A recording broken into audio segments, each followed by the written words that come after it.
Hello and welcome to my YouTube channel on human design. Today we're going to look at the realm of ideas, and the title of the thumbnail is Bright Ideas. And we're going to look at what that really means through the mechanics of human design and think about it. Before we go into that, for those that don't know me, my name is Richard Beaumont.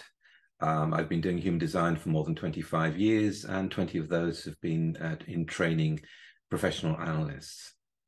Okay, let's explore this world of ideas. Now we're talking about the head center, the yellow center at the top, and we're talking about the green center, the conceptual center, and especially the conceptual center in the manufacturing of ideas and thinking about things.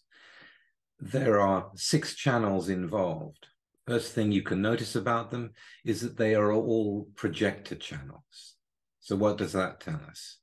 That tells us that ideas and bright ideas and great ideas and terrible ideas all want attention. They need to be recognized from the outside as something that could be of value to the person that is hearing them. Which brings us to the next thing.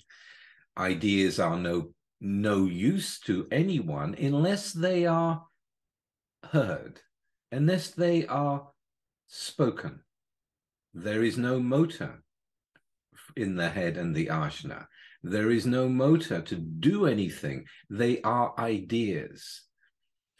And you'll find that those people that have the head center and the ajna just connected from the head and the ajna, but not to the throat, there becomes a translation problem. You know, how do you speak them? Let me give you an example. I have been conditioned for a large amount of my life through one person or another through the 1762 channel, the channel of acceptance, the logical way of thinking. And I have a great respect for it. Let me give you an example of that. I was trying to fix an old audio system in Australia. And I went to see a friend who had this kind of mind, a manifester. And he had these ideas, you know, he did a lot in his workshop. He had a really professional workshop. And we looked at this, and the way the logic will look at something is, this is a problem. What's the solution? And because he had the 1762, he could say to me, well, I think we should do this. It's probably that. And so we proceeded. We proceeded to put into action his idea based on the logic of where he thought what he thought the problem was. But it didn't work. Now I have an open head and an open ajna, and just the 47 and the 63 involved. So I go, why don't we try this? We could use this and maybe change it so that this will work. He could recognize that that might be a possible solution because the logic had broken down in the normal way and was prepared to give it a go. And it was very satisfying work. You know, he was a manifestor, I'm a manifesting generator. We worked so well together in eventually being able to fix the bloody thing. But it was not done just through the logic. The bright idea that he put forward did not work. And when the plan does not work, logic's in a problem. I mean, now what do we do? You know, the future isn't as we thought it was, and don't know. The don't know of the individual. They know or they don't know. Again, bright ideas can come from individual energy that just knows, and they can be very profound in that knowing. Or it may be absolute nonsense. It might not apply at all. On the abstract side, we have the idealism, and we have the endless ideas, and we have the thinking about the past and what's the possibility that we can learn from that and use that in our present. So we have all these thoughts going on, all these bright ideas that need to be recognized before anything can be done. In the example I gave you, in working with his mind and my mind, we got it done, but we were in the process of doing something. The problem comes, if you want to call it a problem, the problem comes is when it's not about doing anything, it's just about thinking it. And then those bright ideas can really get in the way of the whole life. And with all the distractions that are coming to us at the moment in the social media and in the world itself, we can easily be distracted or made to think in certain ways because of the ideas and because of the number of ideas that are coming to us. Think about that. Think about the power of ideas. It's not a power to do something, it's an energy to think about things.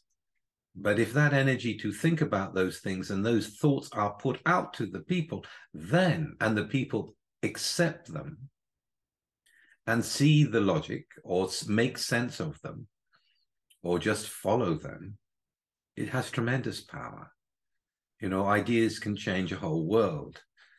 These bright ideas can change the world for the better or for the worse. It's whether they are recognized by the people that are receiving them that gives them power.